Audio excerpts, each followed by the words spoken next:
노재팬 운동의 일환으로 시작된 의약품 한일전. 자주 사용하는 약 중 무엇이 일본 제품인지 먼저 알고 기왕이면 국산 제품을 이용하자고 시작됐습니다. 의사들 처방을 받아야 하는 전문의약품도 불매해야 한다는 목소리가 높았는데요. 제약산업 역사가 오래된 일본인지라 오리지널 제품도 많지만 우리 제약사들이 복제약을 출시해 해볼 만한 승부라는 의견도 나왔습니다. 문제는 우리 내부에 적이 있었다는 겁니다. 일본계 제약사 직원들은 물론 일본산 의약품을 대신 판매하는 국내 제약사들도 코웃음을 치기 일쑤. 애초에 환자가 의사를, 우리 제약사가 일본 제약사를 이기지 못하고 있어 되지 않는 싸움이라는 반응이 많았습니다. 더욱이 효능 효과가 똑같은 복제약을 출시하고 판매하면서도 복제약 누가 먹냐? 라면서 스스로를 깎아내리는 모습도 여럿 발견됐습니다. 심지어 불매운동 하겠다는 의사나 약사를 뒤에서 조롱하고 국내 제약사들이 애국 마케팅을 한다고 비겁하다고 지적도 해댔습니다. 고객들과 농담 수준이지 뭐. 정부 욕하기 바쁘더라. 무엇보다 환자들이 우리 회사 일본계인지 몰라. 없어서 못 팔고 있다. 경쟁사들 신난 듯. 그렇다면 이들의 바램처럼 일본 제품은 여전히 인기가 있고 매출에 타격도 없었을까요?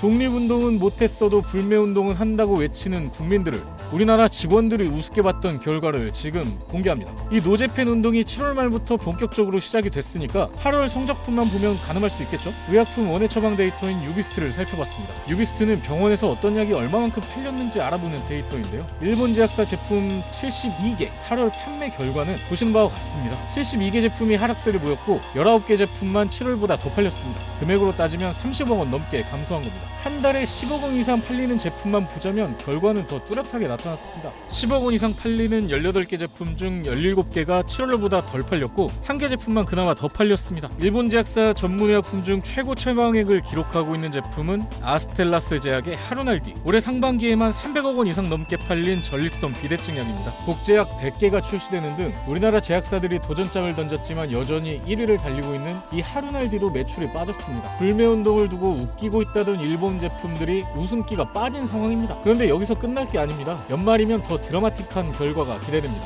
유튜브, 노노재팬드럭 등 각종 커뮤니티를 중심으로 퍼진 일본산 의약품 불매운동 결과를 볼 수 있는 아이큐비아 데이터가 11월쯤 나오기 때문인데요. 이 아이큐비아는 의약품 매출 데이터를 볼 수 있는 자료인데 이 정보가 수천만 원을 호가할 정도로 공신력이 있는 자료고 특히 일반 약 매출도 포함하고 있다는 점에서 아이큐비아에 대한 관심이 높아지고 있습니다. 아시겠죠? 일반 약은 약국에서 처방전 없이 구입이 가능한 것, 심지어 환자가 제품을 지명해서 구매도 할 수 있습니다. 특히 일선 약국들도 일본산 의약품 불매운동에 동참하겠다고 밝혔던 만큼 일본 의약품 시장에 있어 노재팬 운동은 더욱 활성화될 것으로 기대되기도 했거든요. 대표적인 일본산 일반 약은 아이봉, 알보칠, 멘소레담, 하이투벤, 카베진, 액티넘 등이 거론이 됐는데요. 이들 모두 보편화된 제품으로 대체 품목도 많이 존재해 우리 국민들이 노재팬 운동에 대한 결과가 어떻게 나올지 기대를 모으고 있습니다. 내부의 적까지 많아 어려움이 예상됐던 일본 약 대체 운동. 지금 이 기세가 11월 나오는 3분기 성적표로 확실해질 것으로 보입니다. 지금까지 헬스티브였습니다.